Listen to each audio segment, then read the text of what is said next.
नमस्कार सांग मैंने आपण मानु समस्त को मो स्टोरी चैनल स्वागत। चलतु कहानी शुणा छाड़पत्र उपहार बाणी को कहीं चौठी राति छाड़पत्र उपहार मिलता। कहानी को आरंभ शेष जाए शुणु। बसंत दास इंदो स्थित घर आज नववधू परी सजा जाए।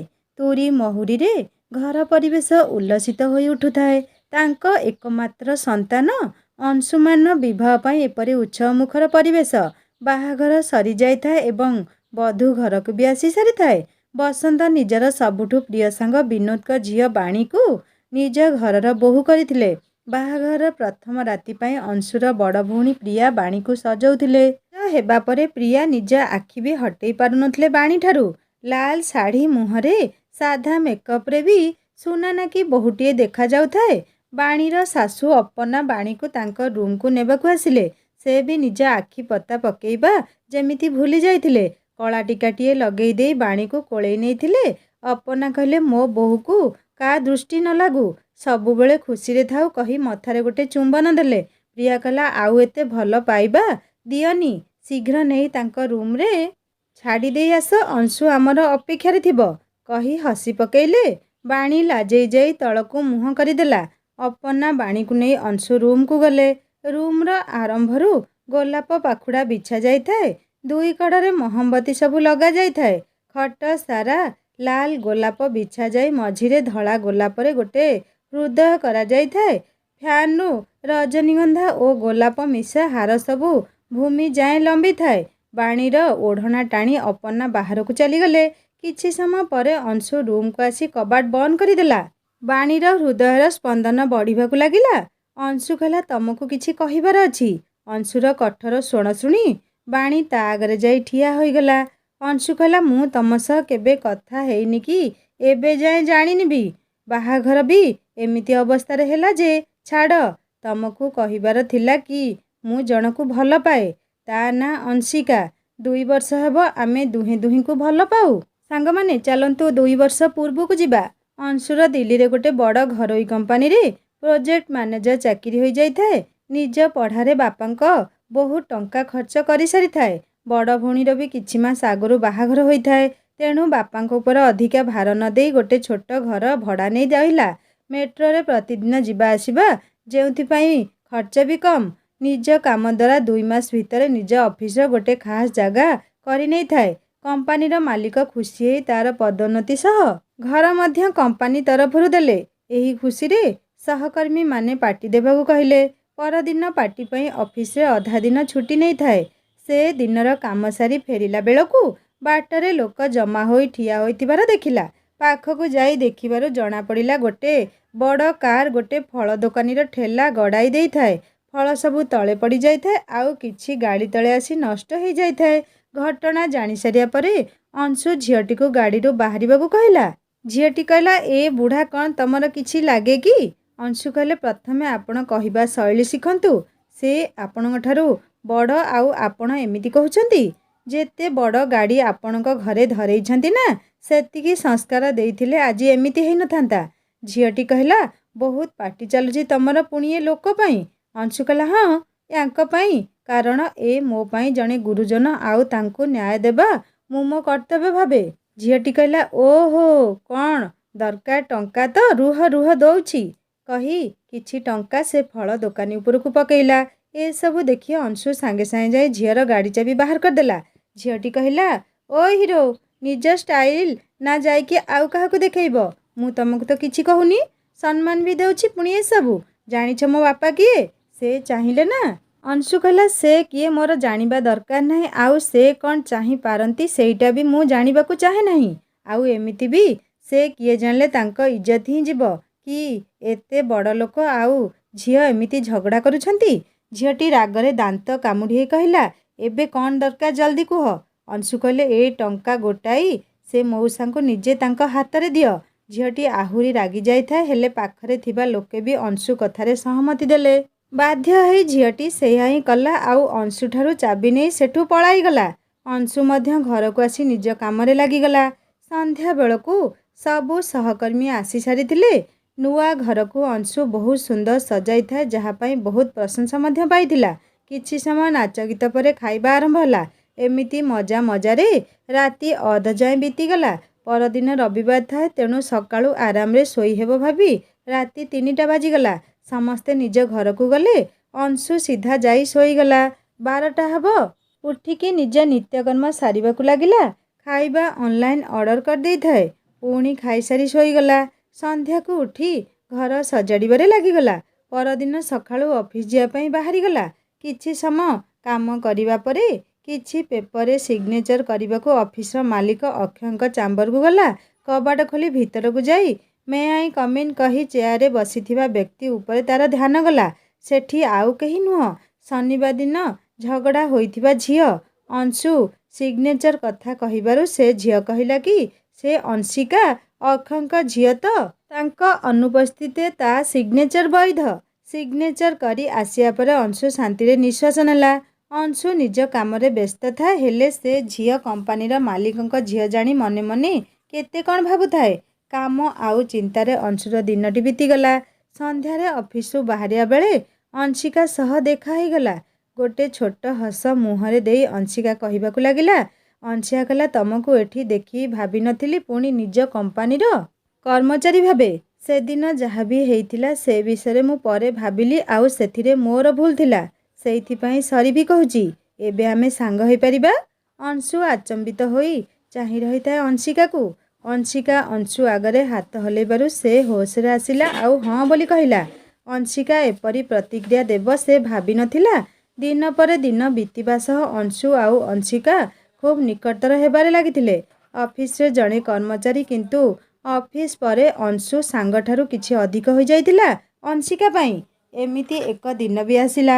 ଅଂଶିକା ନିଜ ମନ କଥା କହିବାକୁ ଭାବିଲା ଅଂଶୁକୁ। ଅଂଶୁର ଜନ୍ମଦିନ ଥାଏ, ଆଉ ସେ ସେହି ଦିନ ହିଁ ନିଜର ମନ କଥା କହିବାକୁ ସ୍ଥିର କଲା। ଅଂଶୁର ସହକର୍ମୀମାନଙ୍କ ସହ ଅକ୍ଷୟ ଏବଂ ଅଂଶିକା ଅଂଶୁର ଜନ୍ମଦିନ ଅଫିସରେ ପାଳନ କଲେ। ସନ୍ଧ୍ୟାରେ ଅଂଶୁ ଅଫିସରୁ ଫେରିଲା ବେଳକୁ ଅଂଶିକା ଅବିଳମ୍ବେ ଗୋଟେ ଜାଗାକୁ ଆସିବାକୁ କହିଲା। ଅଂଶୁ ବି 15 ମିନିଟ୍ ଭିତରେ ଯାଇ ପହଞ୍ଚିଲା। ଦେଖେ ତ, ସାମ୍ନାରେ ଗୋଟେ ବଡ଼ ବଙ୍ଗଲୋ, ଆଖପାଖ କିଛି ବି ନଥାଏ। ଅଂଶିକାକୁ ଡାକି ଡାକି ସେ ବଙ୍ଗଲୋ ଭିତରକୁ ଗଲା। ଭିତର ପୁରା ଅନ୍ଧାର ହୋଇଥାଏ। ହଠାତ୍ ତା ଗୋଡ଼ରେ କିଛି ଆସି ପଡ଼ିଲା ଭଳି ଲାଗିଲା। ଅଂଶୁ କ'ଣ ବୋଲି ତଳକୁ ଦେଖିଲା ବେଳକୁ ଚାରିଆଡ଼େ ଆଲୁଅ ଖେଳିଗଲା। ସେ ଯେଉଁ ଜିନିଷଟି ତା ଗୋଡ଼ରେ ବାଜିଥିଲା ସେ ଗୋଟେ ଲାଲ ରଙ୍ଗର ହୃଦୟ ଆକାର ବେଲୁନ୍ ଥିଲା। ଏମିତି ଅନେକ ଧଳା ଓ ଲାଲ ରଙ୍ଗର ବେଲୁନ୍ ତଳେ ଭାସୁଥାଏ, ଆଉ କିଛି କାନ୍ଥ ଛାତରେ ଲାଗିଥାଏ। ଗୋଟେ ବଡ଼ ଗିଫ୍ଟ ବକ୍ସ ଧରି ଝିଅଟିଏ ଶୁଭେଚ୍ଛା ଦେଇ ଦେଇ ଆସୁଥାଏ। ଅଂଶୁ ବାରମ୍ବାର ଦେଖିବାକୁ ଚାହୁଁଥାଏ, ହେଲେ ଦେଖିପାରୁ ନଥାଏ ସେ ଝିଅଟି କିଏ ବୋଲି। ଝିଅଟି ଗିଫ୍ଟଟିକୁ କଢ଼ରେ ରଖିଲା। ସେ ଆଉ କେହି ନୁହଁ, ଅଂଶିକା ଥିଲା। କଳା ରଙ୍ଗର ଗାଉନ ସହ କାନରେ ହୀରା କାନଫୁଲ, ବେକରେ ଗୋଟେ ପ୍ଲାଟିନମ୍ ଚେନ୍ରେ ହୀରା ଜଡ଼ିତ ଲକେଟ୍, ହାତରେ ହୀରା ଜଡ଼ିତ ଚୁଡ଼ି ପିନ୍ଧିଥିଲା। ଅଂଶୁ ଅପଲକ ଚାହିଁଥାଏ ଅଂଶିକାକୁ। ପୂର୍ବରୁ କେବେ ଏତେ ସୁନ୍ଦର ଝିଅ ଦେଖିନଥାଏ ସେ। ପୁଣି ଅଂଶିକା ଭଳି ଝିଅ, ଯିଏ ସବୁବେଳେ ସୁଟ୍ ସାର୍ଟ ପିନ୍ଧେ, ତାକୁ ଏମିତି ବେଶରେ ଦେଖି ଅଂଶୁ ନିଜ ଆଖି ଦୁଇଥର ମଳି ସାରିଥାଏ। ଏ ସ୍ୱପ୍ନ ନୁହେଁ ତ ବୋଲି ଧୀରେ କହିବାରୁ ଅଂଶିକା ନାଇଁ ବୋଲି କହିଲା। ଅଂଶୁକୁ ନେଇ ଟେବୁଲ ପାଖକୁ ଗଲା ଅଂଶିକା, ଯେଉଁଠି କେକ୍ ଥାଏ। କେକ୍ କାଟିବା ପରେ ଅଂଶୁ ଅଂଶିକା ଦେଇଥିବା ଗିଫ୍ଟ ଖୋଲିଲା। ଗିଫ୍ଟ ଭିତରେ ଗୋଟେ ଝିଅ ଆଣ୍ଠେଇ ଗୋଟେ ପୁଅକୁ ମୁଦି ଦେଇ ନିଜ ପ୍ରେମ ନିବେଦନ କରୁଥାଏ, ଆଉ ସେ ଝିଅ ନାଁ ତଳେ ଲେଖାଯାଇଥାଏ ଅଂଶିକା, ଆଉ ପୁଅ ନାଁ ତଳେ ଅଂଶୁ ଲେଖା ହୋଇଥାଏ। ଗିଫ୍ଟ ଦେଖି ଅଂଶିକାକୁ ଦେଖିଲା ବେଳକୁ ସେ ଗିଫ୍ଟରେ ଥିବା ଝିଅ ଅବସ୍ଥାରେ ଥାଏ। ନିଜ ଆଖିରେ ଉତ୍ସାହ ସହ ଓଠରେ ହସ ନେଇ ଚାହିଁଥାଏ ଅଂଶିକା। ଅଂଶିକା ହାତ ଧରି ଉଠେଇ ଅଂଶୁ କହିବାକୁ ଲାଗିଲା କି ତାଙ୍କ ଦୁଇ ଜଣଙ୍କର ପରିବାର କିଛି ସାମଞ୍ଜସ୍ୟ ନାହିଁ। ପ୍ରତି ଉତ୍ତରରେ ଅଂଶିକା କହିଲା କି ମୋ ଖୁସି ଯେଉଁଥିରେ, ମୋ ପରିବାର ସେଥିରେ ରାଜି। ଅଂଶିକା କଥା ଶୁଣିବା ପରେ ଅଂଶୁ ମଧ୍ୟ ନିଜ ମନ କଥା କହିଲା। ସେ ବି ତାକୁ ଭଲ ପାଏ, ହେଲେ କହିବାକୁ କେବେ ସାହସ କରିପାରି ନଥିଲା। ପରିଶେଷରେ ଦୁହେଁ ପ୍ରେମ ବନ୍ଧନରେ ବାନ୍ଧି ହୋଇଯାଇଥିଲେ। ଏମିତି ଗୋଟେ ବର୍ଷ ବିତି ଯାଇଥାଏ। ଅଂଶୁ ଘରକୁ ଯିବାର ଥାଏ। ଏ କଥାରେ ଅଂଶିକା ଦୁଃଖ ଥାଏ, ହେଲେ ଘରକୁ ଯାଇ ତାଙ୍କ ସମ୍ପର୍କ କଥା ଅଂଶୁ କହିବାକୁ ଭାବିଥାଏ। ସେଇଥିପାଇଁ ଅଂଶିକା ବହୁତ ଖୁସି ଥାଏ। ଅଂଶୁ ଘରେ ଯାଇ ପହଞ୍ଚିଲା, ହେଲେ ଘର ବାହାରେ ତାଲା ଥାଏ। ବ୍ୟସ୍ତ ହୋଇ ବାପାଙ୍କୁ ଫୋନ୍ କଲା, ହେଲେ ସେ ଫୋନ୍ ଉଠେଇଲେ ନାହିଁ। ମାଆଙ୍କୁ ଫୋନ୍ କରିବାରୁ ଜାଣିଲା କି ସେମାନେ ଡାକ୍ତରଖାନାରେ ଅଛନ୍ତି। ଅବିଳମ୍ବେ ଅଂଶୁ ଯାଇ ପହଞ୍ଚିଲା। ଅପର୍ଣ୍ଣା ବାହାରେ ଚେୟାର ଉପରେ ବସି କାନ୍ଦୁଥିଲେ। अंशु पचारियारू कहले कि आज सकाळे हठात छाती जंत्रणा पाई तांकू नहीं आसिले। किछि समय भितर डाक्तर कहले कि एबे भल अछंती किंतु आगकू जेपरी किछि चिंता करिवा कथा न शुणंती। आगरू थरे हृदघातर आक्रांत होई सारिछंती। एबे बहुत जत्न नेबाकू पड़िबो। परदिन समस्ते घरकू आसिले। तांकू देखिबाकू बिनो निज झियो सह आसिथिले। आगकू कौन हेबो केबे तांका जीवन चलीजियो भाभी निज पुओकू बाहा करेइबाकू भाबिले बसंत। निज पुरुणा सांगर झीठू किए भल हेबो भाभी विनोद को प्रस्ताव देले। आउ से मध्य राजी थिले। गोटे सप्ताह भितर सबू करबाकू भाबिले। विनोद अंशुर मन कथा जानिबाकू चाहुथिले हेले तांको कथा केबे तांको पुओ भांगिबो नाही कही बसंत हाँ कहिले। अंशु ए कथा जानी गोलतळू माटी खसला परी जानिला हेले से ए अवस्था किछि कहिबा ठीक भाबिला नाही। केते थर अंशिका फोन करि थाए हेले अंशुर साहस नथिला ता सह कथा हेबाकू। एबे चलंतु सांगमाने कहानीर वर्तमान को आसी जिबा। सबू कथा सुनिया परे बाणी आखिरु झरझर लुह बोही चालू थाए। से तळकू मुह करी निज मनर कोहकू चापी रखी थाए। अंशु कहले मो पाई ए बाहाघर केवल गोटे खराब परिस्थिति निया जाइथिबा निष्पत्ति। ना ना विडंबना निष्पत्ति तो मोर ही नुह। 6 मास परे छाड़पत्र देई आमे दुहे अलगा होई जिबा भल हेबो। बाणी किछि कहिबा अवस्था न थाए। बाहाघर प्रथम राति निज स्वामी मुहरु छाड़पत्र नेबा कथा शुणिबा जे कोनोसी झियो पाई कष्टकर। अंशु को मुह हले हाँ कही गोटे तकिया नहीं जिबा बेले अंशु अटकाई देला। अंशु कहला एबे बाहर को जाई कौन समस्त को सबू जणैबाकू चाह तमे। बाणी कहला ना मु ए रूम को लागिथिबा रूम को जाउची।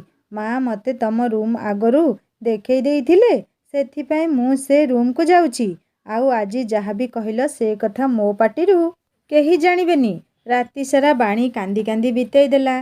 बारंबार अंशु कहिथिबा कथा ता मुंडरे चालू थाए। एमिति किछि दिन बीतीगला। अंशुर छुट्टी सरिबारे 2 दिन थाए। दिल्ली जिबा पाई कहिबारु बसंत आउ अपना सांगरे बाणी को नेबाकू बाध्य कले। दुहे दिल्ली जिबाकू बाहरिले। बाणी केबे उड़ाजाहाज बसी न थाए तेणु मनरे डर भरी रही थाए। उड़ाजाहाज टेकअप कला बेलू बाणी निज हाथ जाबुड़ी धरी थाए। डर असह हेबारु से अंशुर हाथ जाबुड़ी धरिला हेले अंशु निज हाथ छड़े नेला। अंशुर एपरी व्यवहार देखी बाणी आखिरु 2 धार ता गालकू बोही आसिला लुह। घरे पहुँचिया परे अंशु गोटे छोट रूम रे बाणी को रहिबाकू कहिला। बाणी निज जिनिस साइती घर सफा करिबारे लागिगला। अंशु आसिकी सीधा सोई जाइथिला। संध्या को आवश्यक जिनिस आनी बाणी को देदेला। परदिन बाणी खाइबा तैयारी करी रखी थाए। खाई सारी अंशु ऑफिस में बाहरी गला। ऑफिस समस्ते बाहाघर कथा जानी खुशी रे शुभेच्छा देबारे लागिले। अक्षय मध्य शुभेच्छा देले। एई समय अंशिका ऑफिस को आसिला। से मध्य शुभेच्छा देई सेठारु चलीगला। ऑफिस परे अंशिका सह कथा हेबाकू अंशु जगी रही थाए हेले अंशिका न देखिला परी जीवाकू बाहरी पड़े। अंशु ताकू अटकाई बहुत समय बुझेबा परे अंशिका कथा हेबाकू राजी हैला। पाख काफे को जाई अंशु सबु कथा कहिला। ता कथा सुनी आउ निज पाई थिबा प्रेमर आभास पाई अंशिका शांत होई गला। किछि समय बितेया परे राति 11टा हेबो अंशु घर को फेरिला। निज पाखरे थिबा चाबी रे घर खोली गला। देखिला बेलकू बाणी खाइबा टेबुल उपरे रखी बसी थाए। बाणी को न चाही से निज रूम को चली गला। बहुत समय पर भी न आसीबारु बाणी जाई डाकिला हेले अंशु ता मुह आगरे कबाट बंद करी सोई गला। बाणी आखिरु लगातार लुह बोही चालू थाए। ए राति भी न खाई कांदी कांदी बितेई देला बाणी। एमिति सबुदिन से अपेक्षा करी थाए हेले अंशु बाहरु खाइके आसी थाए। निज सांग ओ सहकर्मी मानंकु बाहाघर डाकी न थाए सेथिपाई पाख होटेल गोटे छोट पार्टी देबाकू भाबी थाए। आयोजन पाई ऑफिस छुट्टी नहीं थाए अंशु। सकाळु बाणी को किछि न कही पळे जाई थाए।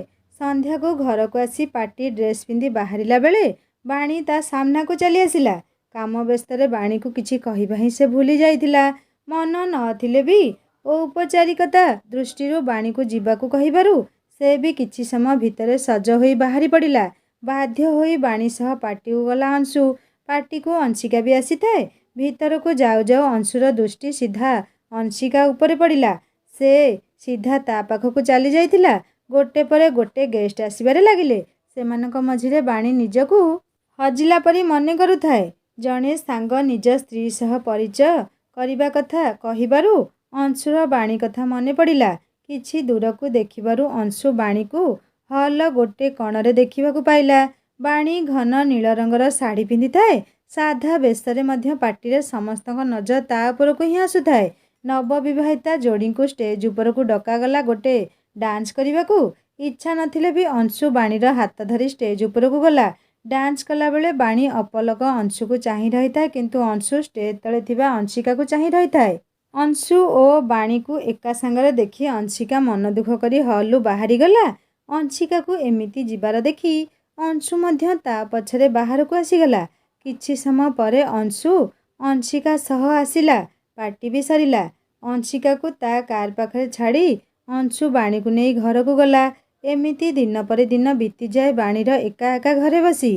केबे केबे एमिति भी हुए अंशु घर को भी आसेनी। आउ बाणी ताकू अपेक्षा करी करी फोन करे, किंतु केबे फोन बंद थाए, नहले केबे फोन रिंग हेई हेई कटि जाए। 6 मास परे ताकू ए घर छाड़िकी जीवाकू हेबो। आउ तापरे जणे छाड़पत्र दियाइथुआ झियो पई समाज बंचिबा कष्टकर। पुणी से निज बापांको उपरे बोझ हेबाकू चाहू न थाए। से बीबीए करिथाए, तेणु एबेठू चाकरी पई प्रस्तुति करुथाए। जदि रोजगार थिबो तेबे निज बापांक कथा भी से बुझी परिबो। 5 मास बीती जाइथिला एभली। बाणीर आखि लुह केबठू सुखी सारिलाणी। एबे थाए तो केवल जीवन रे किछि करिबार आशा। दिने सकाळू बाणीर निद भांगिला निज फोन रिंगरू। विनोद को फोन थाए। से बाणी को जन्मदिनर शुभेच्छा देवाकू फोन करथिले। किछि समय कथा हेई देखिला बेलकू अंशु घरे न थाए। रातिरे तो आसी थाए, किंतु आज शीघ्र ही पळै जाई थाए। एपटे अंशु बहुत खुशी थाए, कारण आज अंशिकार भी जन्मदिन। पूरा ऑफिस कर्मचारी मानकू डका जाई थाए अक्षयंक घरे हेउथुबा पार्टी पई। संध्या को ऑफिस रु बाहरिया परे अंशिका पई गोटे सुंदर गिफ्ट नेबो बोली भाबिला। डेरी न हेउ भाबिकी गाड़ी अति स्पीड रे चल थाए। एपटे बाणी मन अथ हेउ थाए। जदि आज अंशु घर को न आसंती तेबे पुणी भाबुथाए हाँ आसिबे। ए कथा भाबी घर को भलरे सजाई भल भल खाइबा मध्य तैयारी करथाए।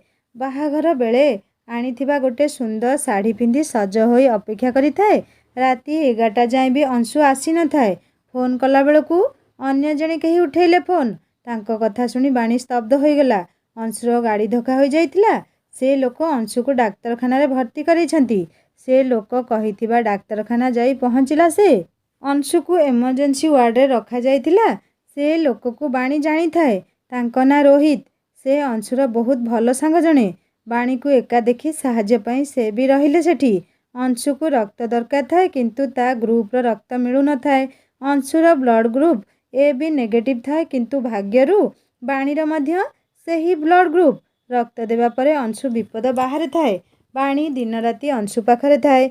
2 दिन परे अंशुर चेता फेरिला। डाक्तरखाना खर्च पई बाणी निज गहना भी बिकी देई थाए, जे कथा केवल ता भितरे सीमित थाए। गोटे सप्ताह पर अंशु घर को आसिला। रोहित मध्य आसी थाए से 2 जनक सह। गला बेले गोटे कपड़ा जेउथिरे किछि थाए रोहित बाणी को देला। से बाणीर गहना थिला। बाणी ए सब को बिकिया बेले रोहित देखि नै थाए, आउ परे जाई निजे टंका देई किनी नै थाए। बाणी आउ रोहित कथा अंशु सुनी ता आखि लुहरे भिजी गला। रोहित को जाई कुंढेई पकेइला। रोहित कहला, अरे पिलाटा केबेठू एते कांदुरा हेई गलानी। अंशु कहला, तू मो सांग नुह। रोहित कहला, अरे हेई हेई रे सुन मो कथा टिके। अंशु कहला, पूरा कथा तो सुन, तू मो भाई। रोहित कहला, आउ एते पवन करनी, जल्दी भल हो जा। आउ जदि धन्यवाद देबार अछि तेबे भाउजन को दे। से निज गहना बिकिदेले हेले मते केबे किछि कहिनांती साहाଯ୍य पाई। आउ जेतिकी तांको रक्त नेलु परे सेतिकी सेवा करिबु। अंशु कहला, माने कौन तू कहिबाकू चाहुचु? रोहित सब कथा कहिला। अंशु मने मने किछि भाबी चुप रहिला। रोहित देइथिबा टंका बाध्य करी फेरेइला अंशु। किछि समय कथा हेबा परे रोहित भी चलीगला। से दिन ठारू बाणी अंशु सेबारे लागिगला। दिन सारा काम करी राति को भी ता आखिरे निद न थाए। अंशु गोड़ पाखरे मुंड देई शोई थाए। टिके हलचल हेले उठी चाहू थाए। अंशु बहुत शीघ्र सुस्थ हेउथाए। बेले बेले रोहित भी तांकू देखा करिबाकू आसे, हेले केबे भी अंशिका आसीनी कि फोन टे भी करिनी। एई कथा भाबी अंशु भी किछि थर फोन लगेइछि, हेले फोन बंद थाए। प्राय 10 दिन बीती जाई थाए। अंशु पूरा ठीक हो जाई थाए। ଠିକ୍ ହେବା ପରେ ପ୍ରଥମେ ଅଂଶିକା ଘରକୁ ଯିବାକୁ ବାହାରିଥାଏ। ତାଙ୍କ ଘର ସଜା ହେଉଥାଏ। ଘର ଭିତରକୁ ଯିବା ବାଟରେ ଅଂଶିକାକୁ ଦେଖିବାକୁ ପାଇଲା। ସେ କିଛି ଲୋକଙ୍କ ସହ କଥା ହେଉଥାଏ। ଅଂଶୁ ଦୌଡ଼ି ଯାଇ ଅଂଶିକା ପାଖରେ ପହଞ୍ଚିଲା। ଅଂଶିକା କହିଲା, ତମେ ଏଠି? ଅଂଶୁ କହିଲା, ତମେ କୁଆଡ଼େ ପଳେଇଥିଲ? ଏତେ ଫୋନ୍ କଲା ପରେ ବି ତମର ଫୋନ୍ ବନ୍ଦ ଆସୁଥିଲା। ଅଂଶିକା କହିଲା, ହଁ, ମୋ ଫୋନ୍ ବଦଳାଇ ଦେଇଛି ସେଇଥିପାଇଁ। ଅଂଶୁ କହିଲା, ହେଲେ ଗୋଟେ ଫୋନ୍ ବି କରିପାରିଥାନ୍ତ। ଅଂଶିକା କହିଲା, ଓହୋ, ମୋ ବାପାଙ୍କ କମ୍ପାନୀର ଗୋଟେ ମାମୁଲି କର୍ମଚାରୀକୁ ମୁଁ ନିଜ ନମ୍ବର ଦେବା ଠିକ୍ ଭାବିଲିନି। ଅଂଶୁ କହିଲା, କ'ଣ? ଅଂଶିକା କହିଲା, ହଁ, ସେଇଆ ତ। ଅଂଶୁ କହିଲା, ଆମେ ଦୁଇ ଜଣ କ'ଣ? ଅଂଶିକା କହିଲା, ନିଜ ସାଙ୍ଗରେ ମୋତେ ଯୋଡ଼ନି। ଆଉ ସେ ଭଲ ପାଇବା ସବୁ ନାଟକ ଥିଲା। ମୋ ନିର୍ବନ୍ଧ ହୋଇସାରିଛି। ଆଉ ଏବେ ବାହାଘର ପାଇଁ ସଜା ଚାଲିଛି। ତମେ କେବଳ ତମ ନାଁ ଭଳି ମୋ ଜୀବନର ଗୋଟେ ଅଂଶ, ମୋ ଜୀବନ ନୁହଁ। ଆଉ ମନେ ଅଛି ଆମର ପ୍ରଥମ ଦେଖା ସେଇଦିନ ହିଁ ଭାବି ନେଇଥିଲି ତମକୁ ଏମିତି ଜାଗାରେ ନେଇ ଛାଡ଼ିବି ଯେମିତି ତମେ ନିଜେ କିଏ ଭୁଲିଯିବ। ତମ ସହ ଭଲ ପାଇବା ନାଟକ କଲି, ହେଲେ ତମେ ଯେତେବେଳେ ବାହା ହେଲ ଭାବିଲି ମୋର ସବୁ ଭାବନା ନଷ୍ଟ ହୋଇଗଲା। କିନ୍ତୁ ପରେ ଜାଣିଲି ତମେ ଏବେ ବି ମୋ ପ୍ରେମରେ ପାଗଳ। ଆଉ ମୋ ନାଟକ ବି ଜାରି ରହିଲା। ମୋ ଜନ୍ମଦିନ ମୁଁ ତମକୁ ତମ ଜାଗା କେଉଁଠି ଦେଖେଇବି ଭାବିଥିଲି। ସେଦିନ ସେଥିପାଇଁ ମୋ ନିର୍ବନ୍ଧ ରଖିଥିଲି, ହେଲେ ତମେ ଆସିଲନି। ଭଲ ହେଲା, ଆଜି ଜାଣିଗଲ ନା ତମେ କେବଳ ଆମ କମ୍ପାନୀର ଗୋଟେ କର୍ମଚାରୀ ବୋଲି। ଅଂଶିକା କଥା ଶୁଣି ଅଂଶୁ ସ୍ତବ୍ଧ ହୋଇ ଠିଆ ହୋଇଥାଏ। ଆଖିରେ ଆସୁଥିବା ଲୁହକୁ ଲୁଚେଇ ଚୁପ୍ ହୋଇ ସେଠାରୁ ନିଜ ଘରକୁ ଆସିଗଲା। ବାଣୀ କବାଟ ଖୋଲିଲା। ଅଂଶୁର ନଜର ବାଣୀ ଉପରେ ପଡ଼ିଲା। ବୋଧେ ପ୍ରଥମ ଥର ସେ ବାଣୀକୁ ଏମିତି ଏକଲୟରେ ଚାହିଁଥାଏ। ବାଣୀର ହାତ ଧରି ସୋଫାରେ ବସେଇ ତାର ହାତ ଦୁଇଟିକୁ ନିଜ ହାତରେ ଜାବୁଡ଼ି ଧରିଲା। ନିଜେ ଆଣ୍ଠେଇ ଏକଲୟରେ ବାଣୀକୁ ଚାହିଁ କହିଲା, ଅଂଶୁ କହିଲା, ମୋର ବହୁତ ବଡ଼ ଭୁଲ ହୋଇଯାଇଛି। 6 ମାସ ହେବ ମୁଁ ତମକୁ ଗୋଟେ ମଣିଷ ଭଳି ବି ଭାବିନି। ନିଜ ଭଲ ପାଇବା ଆଗରେ ନିଜ ମଣିଷପଣିଆକୁ ବି ବିକି ଦେଇଥିଲି। ଆଜି ଜାଣିଲି, ନାଇଁ, ଆଜି ନୁହଁ, ଯେବେ ଗାଡ଼ି ଧକ୍କା ପରେ ଚେତାକୁ ଆସିଲି ସେତେବେଳେ ଗୋଟେ ନୂଆ ଜନ୍ମ ନେଲି। ହଁ, ନେବିନି କାହିଁକି? ତମ ଭଳି ଜଣେ ଦେବୀ ରକ୍ତରେ ଏତେ ଶକ୍ତି ଥିଲା ଯିଏ ଠିକ୍ ଭୁଲର ପରିଚୟ କରେଇଲା ମୋତେ। ଅଂଶୁ ଆଉ ବାଣୀ ଦୁଇ ଜଣଙ୍କ ଆଖିରୁ ଧାର ଧାର ଲୁହ ବୋହୁଥାଏ। ଆଜିକାର କଥା ସବୁ ବାଣୀକୁ କହିଲା ଅଂଶୁ। ବାଣୀ ମନରେ ଥିବା କୋହ ଆଉ ଅଂଶୁର ପଶ୍ଚାତାପ ତାଙ୍କ ଆଖିର ଲୁହ ଭାବରେ ବୋହି ଯାଉଥାଏ। ବାଣୀ କହିଲା, ଯେତେବେଳେ ତମ ହାତ ଧରିଥିଲି ସେତେବେଳେ ସବୁବେଳେ ତମ ସହ ରହି ସୁଖ ଦୁଃଖର ଭାଗୀ ହେବି ବଚନ ଦେଇଥିଲି ନା? ଆଉ ଏତେ ଦିନ ଭିତରେ କ'ଣ ତମେ ଖୁସି ଥିଲ? ଦେଖିଛି ତମକୁ ନିଜ ଭଲ ପାଇବାଠାରୁ ଦୂରେଇ ପାଗଳ ହେବାର। ଦେଖିଛି ଡର ତମ ଆଖିରେ ନିଜ ପ୍ରେମକୁ ହଜେଇ ଦେବାର। ୟାଠାରୁ କ'ଣ ମୋ ଦୁଃଖ ବେଶୀ? ମୁଁ ତ ନିଜ ପ୍ରେମକୁ ମୋର ବୋଲି କହିପାରୁଥିଲି। ହଁ, ତମେ ମୋ ସ୍ୱାମୀ, କିନ୍ତୁ ତମକୁ ନିଜ ପ୍ରେମକୁ ମୋର କରିବାକୁ 6 ମାସର ଅବଧି କଟିବାର ଥିଲା। ଅଂଶୁ କହିଲା, ନାଇଁ, ଆଉ କିଛି କୁହନି। ଏସବୁ ମୋ ଭୁଲ, ଆଉ ଏସବୁକୁ ମୁଁ ହିଁ ଠିକ୍ କରିବି। ହଁ, ମୁଁ ତମ ପ୍ରେମ, ତମ ସ୍ୱାମୀ, ଆଉ ତମେ ମୋ ପ୍ରେମ, ମୋ ସ୍ତ୍ରୀ। ଏତିକି କହି ବାଣୀର ମୁହଁକୁ ନିଜ ହାତରେ ନେଇ ମଥାରେ ଗୋଟେ ଚୁମ୍ବନ ଦେଲା। ଆଜିଠୁ ପ୍ରକୃତ ଭାବରେ ଆରମ୍ଭ ହେଲା ତାଙ୍କ ଦାମ୍ପତ୍ୟ ଜୀବନ। ଏତେ ସବୁ ହେବା ପରେ ଅଂଶୁ ନିଜ ଚାକିରି ଛାଡ଼ିଦେଲା। ଏତେ ପର୍ଯ୍ୟନ୍ତ ଯାହା ଟଙ୍କା ଥିଲା ସେ ଟଙ୍କାରେ ଚଳି ସରକାରୀ ଚାକିରି ପାଇଁ ଲାଗି ପଡ଼ିଲେ ଦୁହେଁ। କେହି ଏ ବିଷୟରେ ନିଜ ଘରେ ମଧ୍ୟ କହିନଥିଲେ। ଗୋଟେ ବର୍ଷର ଅକ୍ଳାନ୍ତ ପରିଶ୍ରମ ପରେ ଦୁହେଁ ଦିଲ୍ଲୀ ସଚିବାଳୟରେ ଚାକିରି ମଧ୍ୟ ପାଇଲେ। ପରିସ୍ଥିତି ଦୁଇ ଅଲଗା ଲୋକଙ୍କୁ ଆଣି ବିବାହ ପରି ଗୋଟେ ବନ୍ଧନରେ ବାନ୍ଧି ଦେଇଥିଲା। ଦୁଇ ଜଣ ଗୋଟେ ଘରେ ରହି ମଧ୍ୟ ଗୋଟେ ବନ୍ଦୀ ଭଳି ଜୀବନ ଅତିବାହିତ କରୁଥିଲେ। କିନ୍ତୁ ତାଙ୍କ ଜୀବନରେ ଏଇ ଝଡ଼ ପରସ୍ପରର ଦୂରତାକୁ ଏଡ଼ାଇ ଦୁହିଁଙ୍କୁ ଏତେ ପାଖକୁ ନେଇ ଆସିଲା ଆଉ ଜଣେଇ ଦେଲା ଦୁହିଁଙ୍କ ଜୀବନରେ ମହତ୍ତ୍ୱ। ସାଙ୍ଗମାନେ, କାହାଣୀଟି କେମିତି ଲାଗିଲା ମୋତେ ନିଶ୍ଚୟ କମେଣ୍ଟ କରି ଜଣାଇବେ। ଆଉ ଯଦି ଆପଣମାନଙ୍କ ହୃଦୟକୁ ଟିକେ ବି ଛୁଇଁ ପାରିଥାଏ ତାହେଲେ ଲାଇକ୍ ଟିକେ କରିବେ, ସାଙ୍ଗମାନଙ୍କ ସହିତ ସେୟାର କରିବେ। ଆଉ ଯଦି ମୋ ଚ୍ୟାନେଲରେ ନୂଆ ଅଛନ୍ତି ତାହେଲେ ସବସ୍କ୍ରାଇବ୍ କରି ବେଲ୍ ଆଇକନ୍ ଦବାଇ ଦେବେ। ହିନ୍ଦୀ ଷ୍ଟୋରି ଚ୍ୟାନେଲରେ ନୂଆ କାହାଣୀ ଅପଲୋଡ଼ ହୋଇଯାଇଛି, ଆପଣମାନେ ଭିଜିଟ୍ କରି କାହାଣୀ ଶୁଣନ୍ତୁ। ଲାଇକ୍, ସେୟାର, ସବସ୍କ୍ରାଇବ୍ କରିବାକୁ କେବେ ଭୁଲିବେନି। ପୁଣି ଦେଖା ହେବ ଆଉ ଗୋଟେ ନୂଆ କାହାଣୀ ସହିତ। ନମସ୍କାର, ଜୟ ଜଗନ୍ନାଥ।